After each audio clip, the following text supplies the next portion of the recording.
Welcome, one listener, one viewer. We're back. My name is Matthew. Joining me, as always, is Rachel. Hello. Excited to be back and, the true fans. We do it for the true fan. Yes, the true fan out there.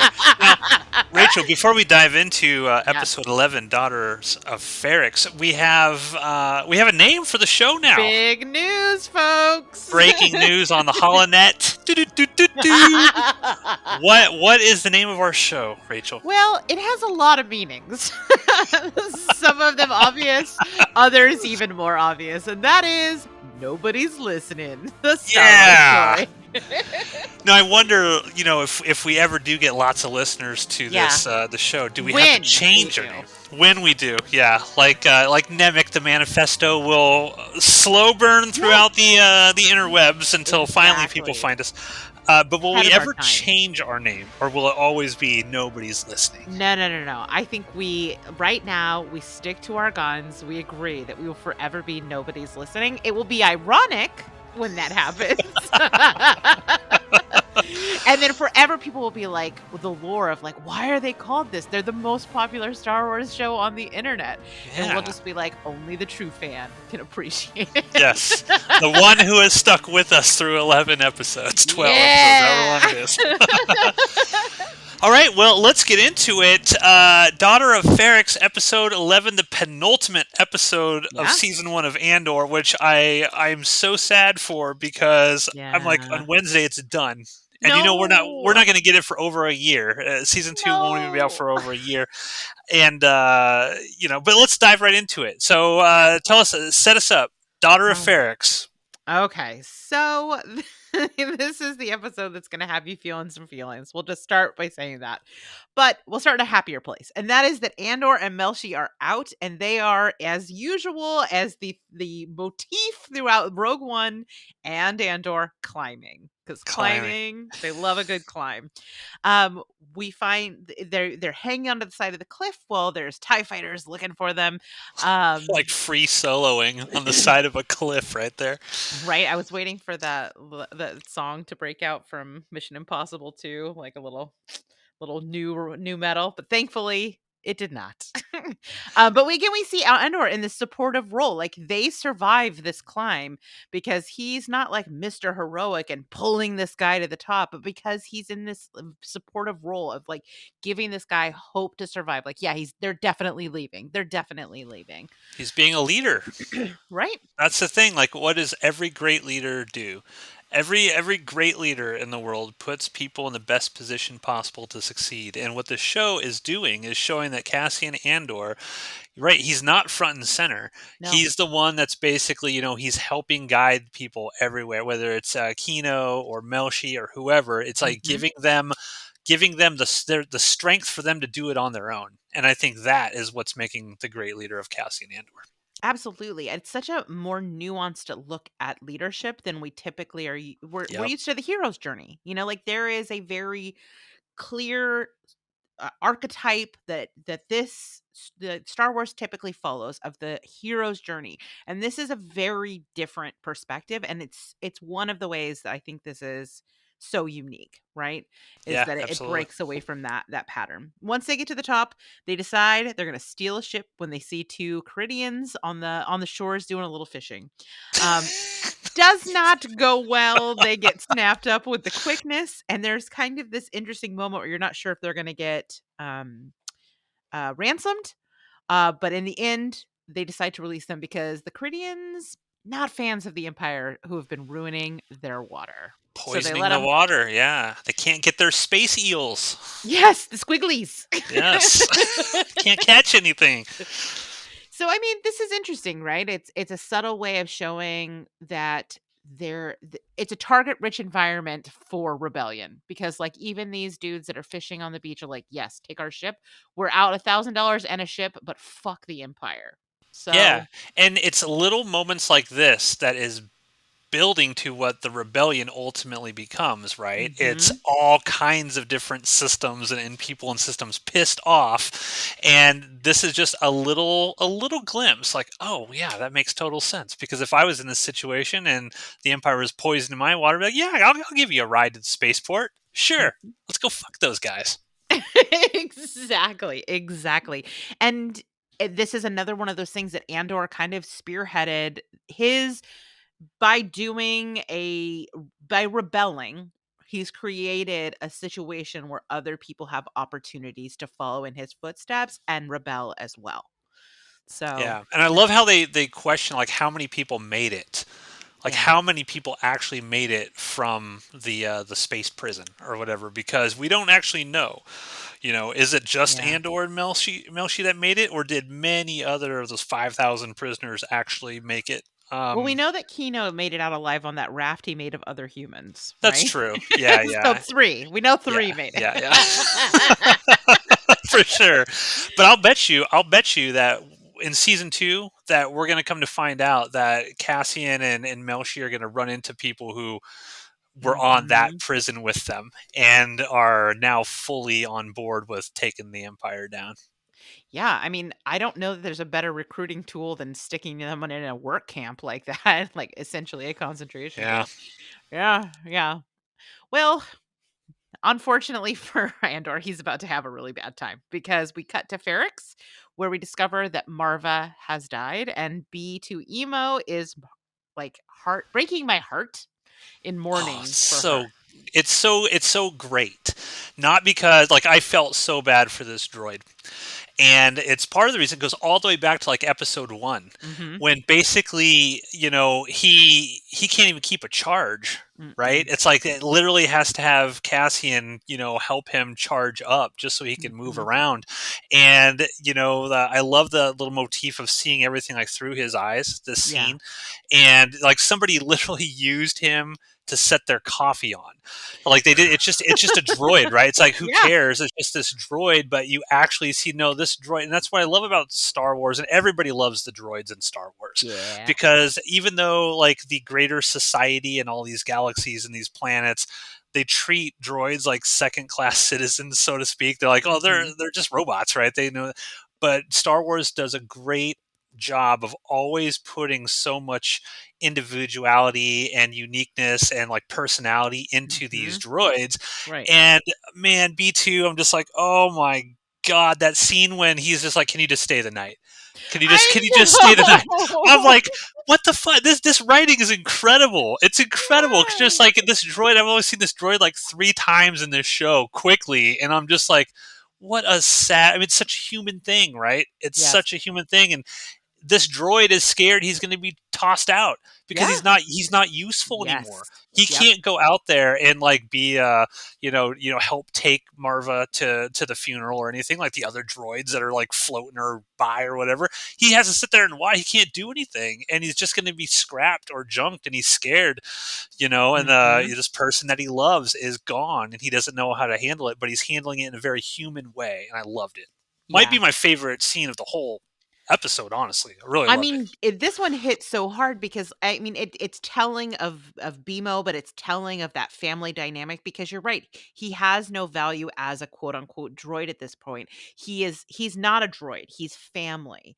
Yeah. But he's family that's kind of left behind and adrift in this scenario. Um although I want to know, do you think Marva's dead? I don't know if she's dead. Oh, you don't think she's dead? I mean, it Oh, you think it's a rebel, like her final plot to fuck the Imperials somehow? Well, I mean, I think we see that like there are so many spies watching her. The Empire's watching her. The Rebellion is watching her. Everybody is watching her. And she's a member, or she was the leader of this Daughters of Ferrix group, right? And I could see, we don't see her Yeah. die. We don't even see her body. We get told she's getting turned into a brick, and that's that. But it feels like a very unceremonious send off of a character that has like real value to our main character, but has also had like some important scenes. So I don't Yeah. know. That's a really good point. I hadn't even considered that, because I think like the way I kind of looked at it was she sort of dies off camera, but I thought that Tony Gilroy is going, was like, this is just what happens sometimes in Yeah, life. yeah. This is I just what mean, happens in life, and that's the way that's going to ultimately get Cassian to go back to Ferrix for the next episode for this funeral. But that would be really great because earlier on she's like, "Man, I'm a rebel. I'm gonna go down." Killing these assholes, Yeah. whatever I got to do. It'd be pretty amazing if she fakes her Yeah. death and then does something that happens. I'd like it either way. Honestly, I think Yeah. either way is a really interesting way, but I that'd be mean, it's pretty cool. hard for me to say goodbye to her off screen because I loved her so much, but I mean, thematically, I agree with you. Like, and the idea that when you leave, you never know. Like, those are the actual stakes of life. So infusing those into the film or the series, I think is impactful. But I'm just like, damn, Fiona Shaw though. Give me Yeah. one more. Well, let's talk about the bricks because I thought the Yeah. bricking was awesome. It was Yeah. such a great thing. So basically, the funeral sort of ritual rites, whatever you want to call them, of this culture is when you die, they sort of cremate you, and they mix you with I guess the mortar and stuff, the bricks. They turn you into a brick, and then they use that to build a wall in their society, and all throughout this time when we're on Ferrix, everything has a very distinct look, but everything is brick. Like every building there is Mhm. brick. And Mhm. throughout the whole series, like you just gloss over. You're like, oh, this just looks like an interesting Star Wars locale sort of thing. And Yeah. then you realize, oh shit, everywhere that they're living, all those bricks Mhm. are made up of the people who died before them. And those people are honored by building the continuing society. They're not just Yeah. thrown like scattered to the wind or buried in a hole somewhere outside the city. No, they literally build the city. And I was like, wow, because then you look at every single brick. I went Mhm. back and I'm looking like, holy shit, every single building is made of brick, and these are all dead people.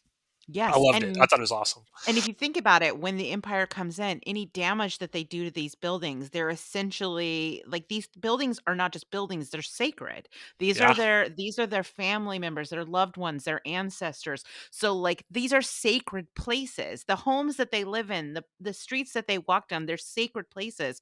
And when the Empire is in those places or destroying those places, it's even bigger than just coming in and blowing up a building. They're yeah. blowing up, their ancestors' graves where they, you know, honor Yeah, them. and that's So it's such a cool little detail. mhm. You know, and this show has done great. Even when you're like when we were on Aldani and the culture there, you know, Uh-huh. with the eye and all that stuff. It's like all these interesting, unique. Now, I don't know if Tony Gilroy. I don't know if there's a culture in the world currently that does something similar, and maybe he sort of pulled that from here, but or from real world sort of stuff. But regardless, it's awesome, and it makes you like way back when the Mhm. Empire's like, hey, let's just gonna use this building as our new headquarters and base, Right? and you're like, oh, the Empire has no idea. And even in the scene when they're explaining to Dedra, she's like bricking, like, oh, what does that mean?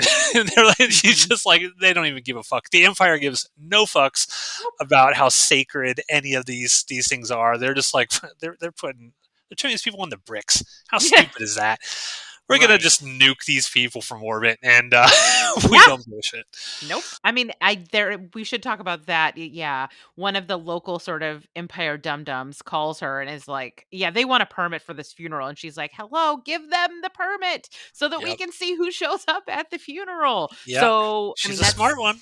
she is the smart one. I mean, that guy was clearly a dum-dum. But I mean, it's one of the things, speaking of, like, laying bricks, we're, like, laying all of the pieces are coming this whole episode is about pulling the pieces together to lead into the finale, and with this, she's allowing this funeral to take place where all of these other characters are gonna start merging on it. Yeah, because we forget everybody is trying to kill Cassian. So Oh, yeah. not only is the Empire, you know, trying to find him, Cinta's trying to find him. Vel was Mhm. told to go kill him, so Vel is Uh-huh. trying to find him. Everybody on Ferrix, Bix told him, everybody on Ferrix hates you. They Yep. will turn you in so that you Yep. die because they're pissed off. Like literally, we're just like Cassian, don't go, just don't go, dude. But at He's the end gotta. of this episode, he has to. I mean, He's he's gotta. going to. We want him to be smarter than that, but he's incredibly human above all else. And what would you do? Yeah. His friends, his family are on Ferrix. Yeah. He's got to go save them. That's what heroes do. Yep. Yep. It's like what Luke Skywalker did in Empire Strikes Back when Yoda's like, no, no, no, don't go fight Darth Vader. Are you crazy? He's like, it's my friends. I got Yeah. to go rescue them. Even though I'm not ready, I got to go rescue them. And that's what Yeah. makes Luke Skywalker great. Yeah. I mean, I guess this is sort of a parallel to that or an echo of that. That's a good point. Last thing on Ferrix is we check in with our girl Bix, who's having Oh. a terrible day. She's still in captivity, and they call her in for further questioning as she's just like having flashbacks of the torture device they put her through, and ask her if Krieger is the person that she introduced to Andor. And we don't see her answer. What do you Yeah. think? I feel like they're setting it up that she's not gonna reveal, right? Because it's Right. Bix. She's a hero too, and she's not gonna ultimately do it. I feel like Tony Gilroy is going to pull the rug out. I think maybe she will. She'll say that that's not. It wasn't Krieger. It was Luthen or something, and maybe we're going to get a really big. I should point out that apparently I've been trying to stay away from everything because apparently the final episode's already been leaked. They sent. I No. was watching a YouTuber, and apparently Lucasfilm sent the final episode to all these reviewers, Oh and they my didn't they god. didn't put anything on it. Like, you would know better than I how this I mean, works, but I get Disney screeners, and I can tell you they are the most locked down of all the screeners I get. You have to like initial and sign promises that not only will you not show anybody this, like you won't watch it in the same room as another person where they might look over your shoulder and see what you're watching. Like nobody is more hardcore about their yeah. NDAs than Disney. It's Well, it's so hard to get a screener from them. Well, apparently, what happened was they sent the final episode to a bunch of Star Wars reviewers or whatever, Oh YouTubers, whoever it was. no. It's not that the full film got leaked, it is that whatever they sent said there was no embargo and they could talk about whatever Oh. they wanted. So there are Andor spoilers allegedly going Oh, around all over the internet. no. So be Oh, careful. no. So Okay, be thank careful. you. Be very Okay. careful. Just Yeah. throwing that out there. So, Somebody's in so much trouble at Disney right oh, now I'm sure someone's for getting leaving the fired. embargo. Because yeah, if there's no embargo information, you just run whatever the hell you want. Yep. I'm always careful about it, like, I always double check, but, Yeah, yeah. So just that's out there. So we don't actually know what's going No. to happen, even No. though our one viewer out there might know what's going might know. So, but yeah. Continue. Okay, so Coruscant. Let's move on to Coruscant. There's a couple of important things that happen here. We see Vel again. She shows up at Luthen's shop to tell Clea that Andor's mom has died. And they have a kind of an interesting interaction here. It kind of parallels Luthen's conversation with Lonnie, where she's just like, I don't have lately, I have always. And you kind Yeah. of see the pressure and strain that she's under. And, I and love Vel. I did all Donnie. What have you done lately? I know. Vel is a vamp. I love Vel so She's every great. episode I love her more. We'll talk about this at the end when we give our sort of predictions. I feel worried for Vel. Oh, villain. I mean, I hope to Christ this show doesn't bury its gays, but I feel like it definitely is going to at least bury one of them. No way they get a happy ending. No way. Okay, so then Vel goes to visit Mon, who is watching her daughter participating in some very troubling Chandrilan rituals, much to both of their horror, because they know, of course, this is all leading towards child bride situation, which is Yeah. not great. The daughter And apparently is into it. She likes the old customs, and allegedly. I Although, do you mean, think she's rebelling? Do you think that yes, she's just yes, because she keeps yes. giving like Mon Mothma the look? Even when Mm-hmm. she's hugging Vel and stuff, she's just giving her like "I hate you, Mom" sort of vibe. So, does she 100. actually want to do this, or is she just doing it to piss her mom off? I think 100% she is doing it to piss her mom off. I think she's lived on Coruscant her whole life as someone with an enormous amount of privilege and with a parent that one of them doesn't give a shit about their traditions, the other one is anti the traditions. Like she doesn't actually understand the stakes of it in any way as a teenager, where, you do dumb stuff, right? So what is the best way to rebel against a parent that despises the old ways? It's to embrace them. What she doesn't understand is the danger that she's putting herself in, because there could be actual consequences for her, like, quote unquote, embracing the old ways. She doesn't know she's on the marriage auction block right Yeah. now. She better study up a little harder. I hope she likes those stupid braids because that looks like where she's going. The stuff, but I don't know that we learn a ton more about them in this moment, but I will say seeing both Vel and Mon just like cringing and horrified, it's just a good character moment for both of them. Yeah, and I like the conversation that they have where Mhm. Mon basically tells her everything, right? She's Yes. because this is one of those moments where I'm so happy to see the two of them together because Yes. Vel is someone that she can say everything to Mhm. without fear. She can say stuff to everybody else. She can't talk to her husband. She can't talk to Tay because I Mm-mm. mean she probably feels like she can kind of, but she can't tell him everything that's going on. No. She even says, Yeah. "Hey, I'm not going to give you all the specifics. I need a charity to set up with some money to go around. Don't worry about where the money's going, so to speak." But I love that sort of moment, and just the horror. Genevieve O'Reilly is incredible. Yes. She's like she doesn't like do grand movements and gestures. It's just like her look and her facial expressions. You're just like, oh my Stillness. Her god, yeah. stillness. And she's like Mhm. about ready to just start bawling. You can see she's about ready to just start crying because she has no way out of this other than Right. selling off her daughter to a gangster's son. Uh, and I'm hoping here. I'm hoping because Vel is like, how much money do you need? They've got money. They just stole 80 million credits from Aldani. She's got to Yeah. have some money. I mean, where's Vel's stake, right? Yeah. Vel had a portion of that. That's her money. Like, I got to imagine she can help out here in this situation. I mean, we'll see. Well, the thing is you just don't know. I don't know if Space Paris Hilton can do it, but fingers crossed. Fingers I crossed. believe in you, Paris. And then, of course, we get to see our favorite space incel, Cyril, who gets a call from Mosk telling him about Cassian's mother dying. So he, of course, goes and robs his mom for credits. This is going to be the most important funeral in Star Wars history. Like, what's happening Seriously. right here? And I'm just hoping that Seriously. Marva's just gonna. Oh my god. Get the fuck out of here. This is why no one listens to us, Matthew. We have one. He's like, bye, I'm out. Unsubscribe. Whatever. You're gonna miss out on insights, my friends. Don't go. But yeah, I mean, I'm hoping Marva just like sits up in her coffin and starts blasting. Um, Yeah. yeah, so I do love that he robs his mom. I'm just like, he comes out of the basement, steals out of his mom's purse, and hops on a flight to Paris. I love when his mom's sitting there trying to listen to the phone call, and he's like trying to shush her away. He's like, "Get out of here! I'm on the phone with my friends." It's just like, is Cyril like 12 years old or Yes! something? It's like, Yes! God. Yeah, the arrested development of Cyril. That's gonna be his spin-off book.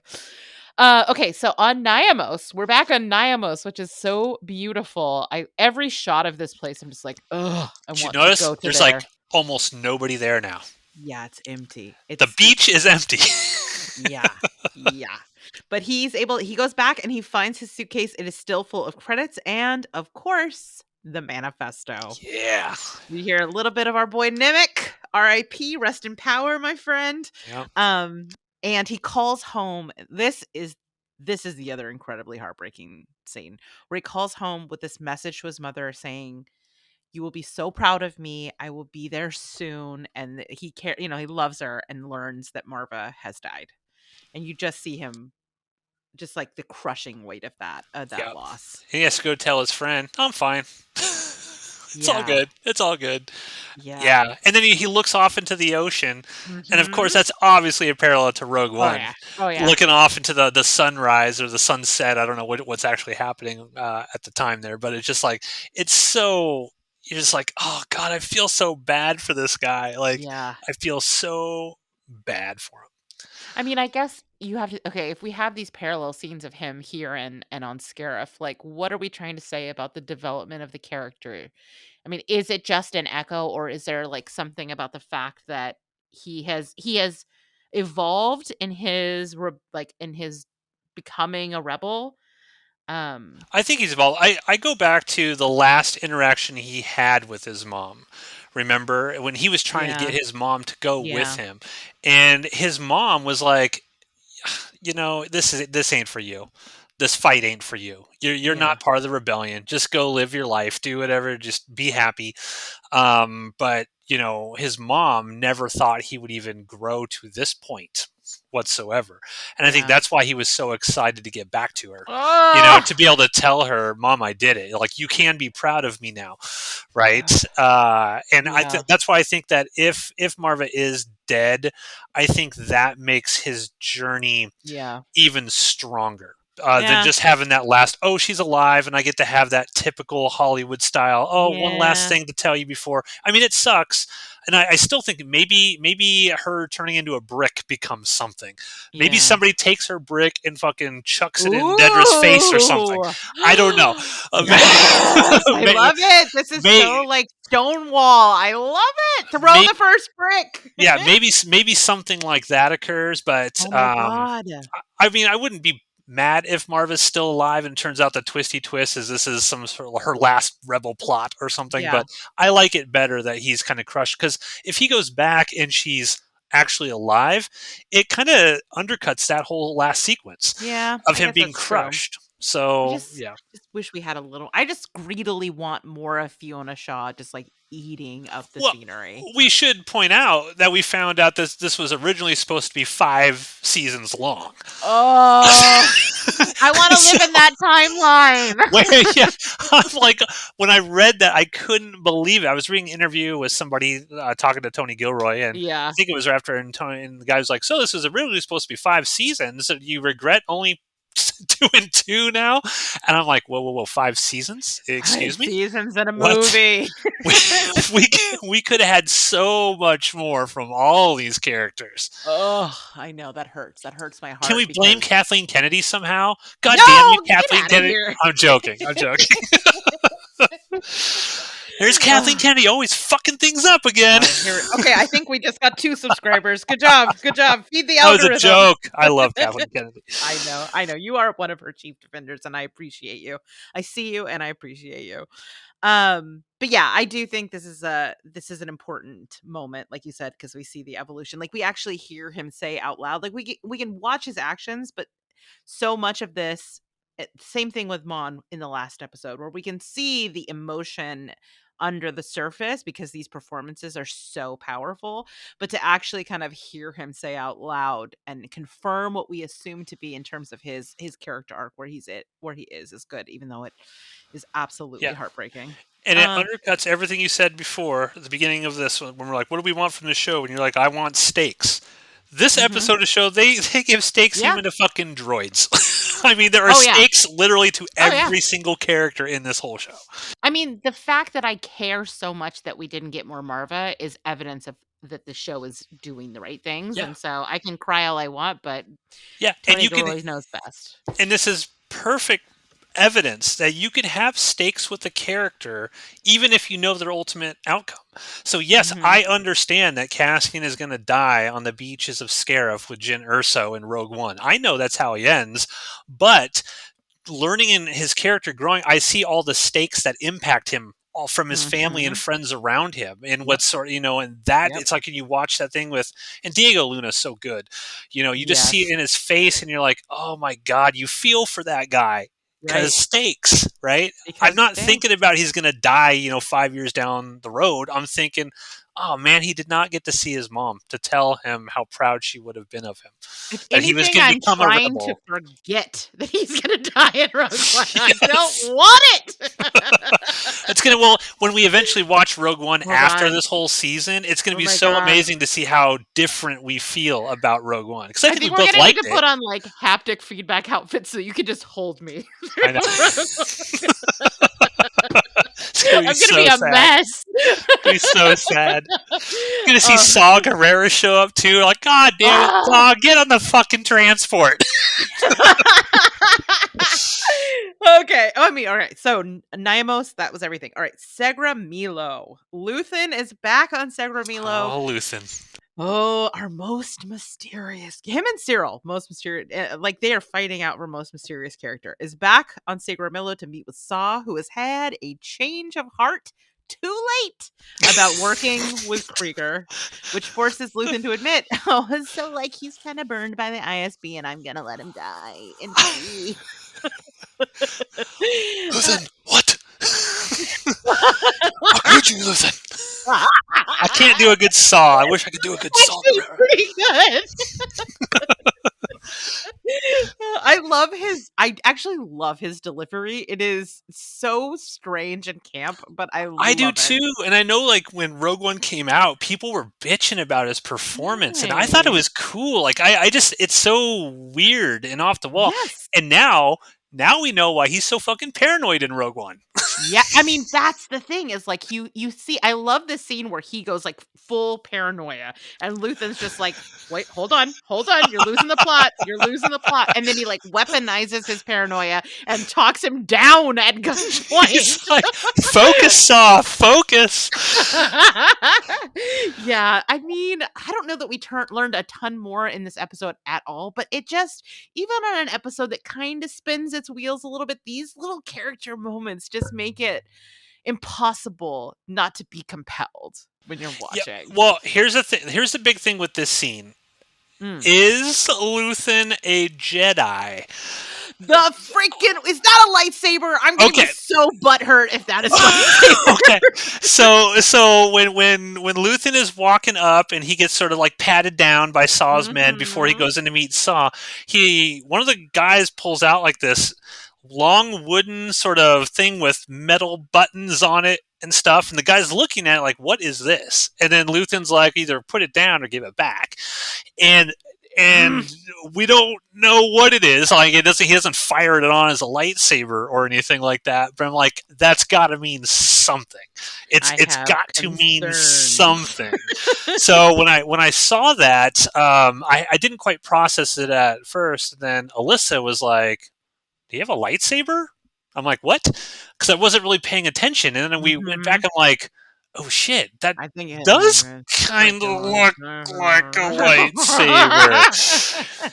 Which would mean, and then I started thinking back, I'm like, well, wait a minute, that big speech that he gives in the episode before, when he goes, my fight started like 15 years ago. Well, 15 years ago was Order 66. I'm like, oh, you're right. God damn it. I'm like, whoa. Okay, so I don't know though, but he could be a Jedi. I mean, we've seen the Kyber crystal that he gave to Andor and said, like, this means a lot more to me than it will ever be worth on the market. And also, he has some weird technology inside his ship, as we're going to find out. And he's got lightsabers on his ship. You know what I mean? This makes me, I mean, he could be someone who just is a collector and has a lightsaber because he's a collector. I mean, because he does have access to all these antiquities. He's got a holocron in his shop. He has a holocron, which means he has, like, maybe he's utilizing knowledge that he got from these antiquities. Maybe. This is my plausible deniability. But I feel like we're leading to a Jedi reveal, and I'm not happy about it. Well, what's also interesting about this is when you take into context Obi-Wan, because in Obi-Wan they show and establish sort of like the underground railroad of Jedi, right? Yeah. That there are Jedi that are being moved here and there, to and fro around the galaxy to hide. Was he Harriet Tubman of the Jedi? I don't know. Here's the thing, and maybe we can sort of. Well, we'll get there. Well, let's continue with this stuff, because this whole scene with Saw was awesome. It ultimately comes to Saw realizes that, yes, we're going to play the long game. And Luthen's so ruthless. He's like, this is your decision, Saw. And Saw's like, what the fuck? What do you mean? I was not anticipating like letting Krieger die. I literally wanted to go help him out just now.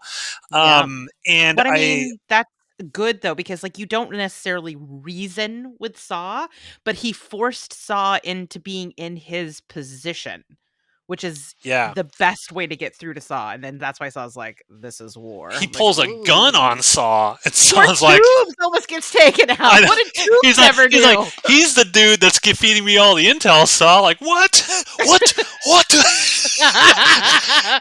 And then it's like, you'll never get out of here. It's like, I'm not trying, dude. I'm not trying. I'm just trying to, like, focus, Saw. Focus your crazy ass mind into the long game here. We got 5 more years, Saw, until you need to bite the bullet. So let's figure this out.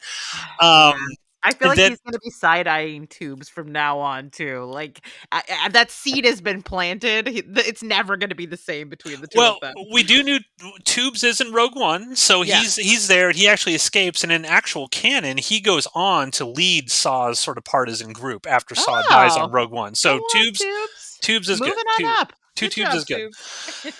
So yeah, Luthen gets what he needs from Saw. Saw's on board, going to let Krieger die, and I'm even curious: is Krieger going to die?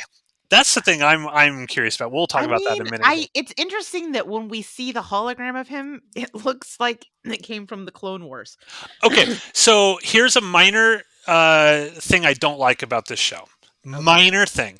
It's whenever they show these holograms, whether it was Cassian or Krieger on this, it's so obviously like CG. It's like they just create a CG person rather than like, hey, we're going to photograph somebody and then just turn them CG. Like it looks video gamey to me. And I wish they would have done like a realistic sort of like, here's what the guy looks like, because in Mandalorian they do that stuff where it looks fine.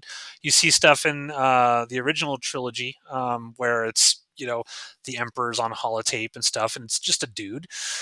So the CG-ness of what the wanted people, the pictures, bothers me a little bit. That's all you're going to get from me in terms of criticism, people. Yeah, that's fair. Sorry. I mean, okay, so you think it's more just a stylistic thing and not like we don't actually have an actor for this character, so we'll just CGI up. Yeah, because they did the same. They did the same thing to Andor earlier on in the season when I thought that was like de-aging is what I thought that was about. Maybe it just looks a little goofy to me. It just looks a little goofy. That's fair. I don't know. Did you have a question that I've completely forgotten because I've switched? My question is, what happens? So Luthen convinces Saw to get on board. We're going to let Krieger die. And then Luthen decides, I better get out of here. Yes. So he bounces, calls back home, has a very coded conversation with Clea. He's still obsessed with Andor and tracking down. But before she can even tell him about the funeral, he is interrupted by a Cantwell arrestor cruiser who, even despite his very quickly falsified Alderaan credentials, decide to board him and end up having a very bad day when he rolls out his countermeasures and then kicks their asses in the most sort of Star Wars-y moment we've had in a while. Yeah. This was awesome. Battle. It is pretty badass. This was super awesome. I love the fact that he used the tractor beam against them because he doesn't blow up the ship with missiles. He basically shoots space junk out the back of his thing, and the tractor beam is on such high because he's trying to escape. So they keep turning the tractor beam up higher and higher and higher that it uses physics to destroy tractor beam. So it's like, no, we're not going to shoot space lasers to blow up and kill things. We're going to use physics to destroy this entire thing.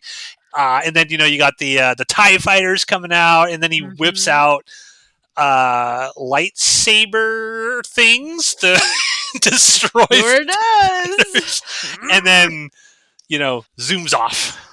Yes. Yeah. I gotta say that was a very cool sequence. Every once in a while, just when it's like, they're like, oh, the audience might be a little, we're rehashing some things. It's very talky. They pull some of this stuff out. Like they have everything in the arsenal. They have character beats and incredible speeches and stakes. And then also they're like, but also we're a Star Wars show. So guess what? Here you go. Here's an awesome space battle. And I don't mean to make you feel even worse, but when he does his little spin fly through, I saw it. That's what Anakin did. That's what I saw it. I'm like, yeah, is that some Jedi-ness going on there? How do you learn to fly like that, Rachel? I mean, How did can he you be learn? force sensitive and not a Jedi? Is that Yeah, that's possible? entirely He possible. could be That's like that entirely little possible. stable boy. Yeah, exactly, exactly. So that's kind of where we're at, right? I mean, Yeah. anything else? Did we miss anything else? I think that's pretty I think much we all of it. touched on it all, but how I mean, I'm seeing a lot of people and I experienced a little bit of this, feeling like maybe this episode spun its wheels a little more so than any episode has before. What are your thoughts on that? Disagree.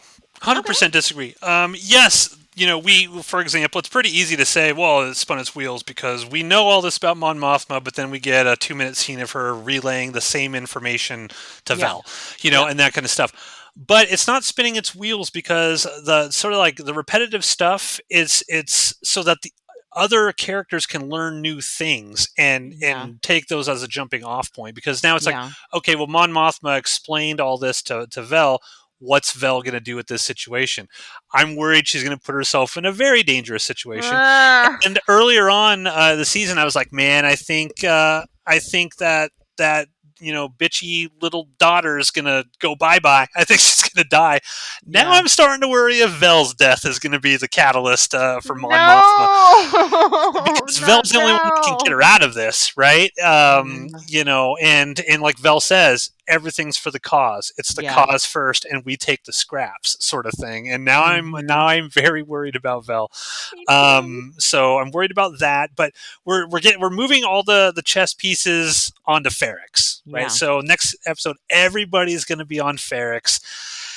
I honestly don't know really what to expect. And I think that's what's so great about this show is like, Yeah. I don't know because at first I'm like, well, Empire's clearly got to win at the end of this, right? Now I'm not so sure. I mean, I'm just like, Right. all the good guys are going to be on Ferrix. Either it's going to be, A they're going to bloodbath. a bloodbath or they're gonna beat the Empire somehow. I don't know. Like, what are your predictions for episode 12? I'll ask you two different things. How do you Okay. think episode 12 is going to end? And then who do you think is going to die? Because I assume somebody's going to die in episode 12. Got to. I'm expecting a very mixed bag. I think originally we thought it was just going to be all bad all the time, but I don't think you can leave the show that you're not going to return to in a year for on that dark of a note. Like I think there has to be a glimmer of hope. So I think that Andor is going to get away, but I think it's going to be at a very high cost. I think we're going to see the brutality of the Empire in some way, especially since we just learned all this stuff about the freaking bricks. Although I do love the idea of them throwing the first brick because that is incredibly resonant in terms of rebellions. Um, but I think we are going to lose some of our key people. I think there's a good chance Bix is not going to make it out. I think there's a good chance Vel's not going to make it out. I think there's a good chance B2 Emo is not going to make it out. That'll make me the Um, most sad, honestly. that is going to be really hard. He is like protect B2 Emo at all costs. He must survive. Yeah, I think there's going to be I don't think Cinta's probably God, I What love happens her. with Cyril? His whole season, Cyril's been leading to this moment. He's got to Yeah. encounter Cassian somehow. What happens? 100%. 100%. I wouldn't be surprised if Cyril was not the person that takes out someone like Bix or someone like that. See, I don't think they're gonna kill Bix just because she's gone through so much torture and hell that she hasn't had her big sort of hero moment yet. Yeah. She's got to get a hero Well, moment. I she don't think might she's an die emotion. heroically. I don't know if she can barely even walk. They show her like the Empire literally has to help her get into the room because she can't even walk. I think Yeah. Bix is the safest of all of the heroes, honestly, Except for outside of that, Andor. as long as Bix and B2 Emo exist, he still has some connection to home. If you sever those, there's nothing left except for his sister, wherever the hell she is.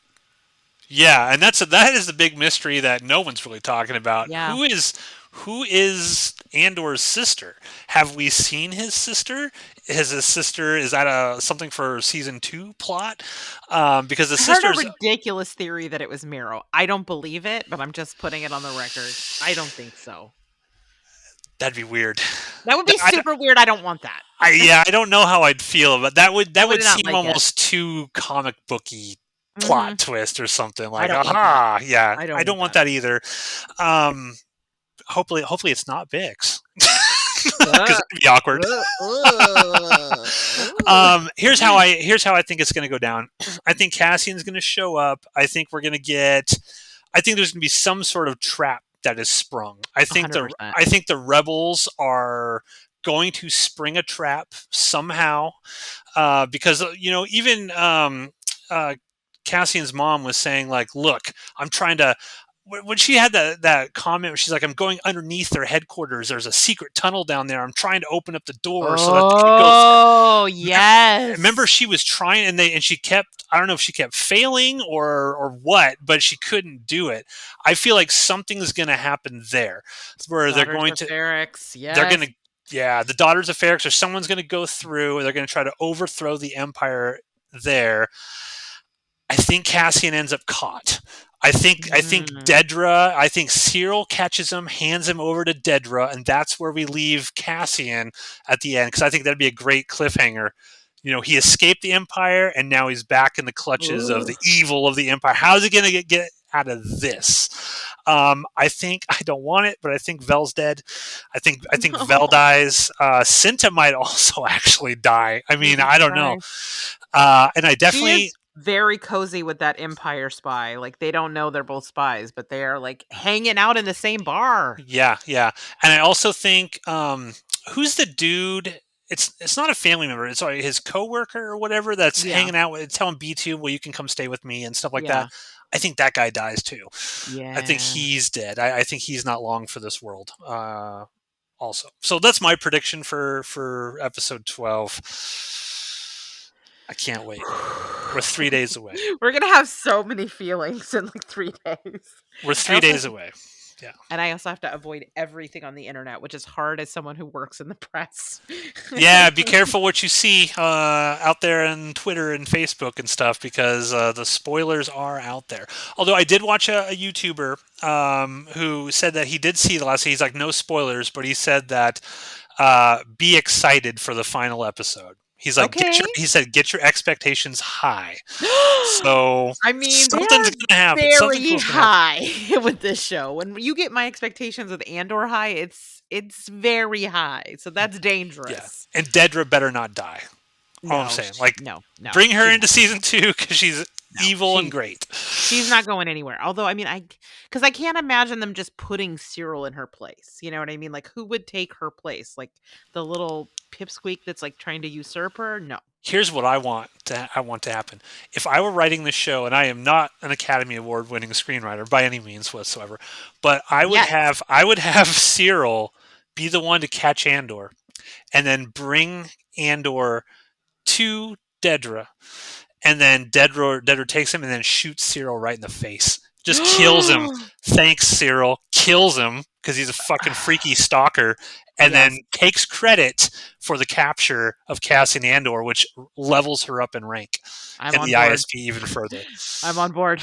I think that'd be awesome. That'd be great. Sold.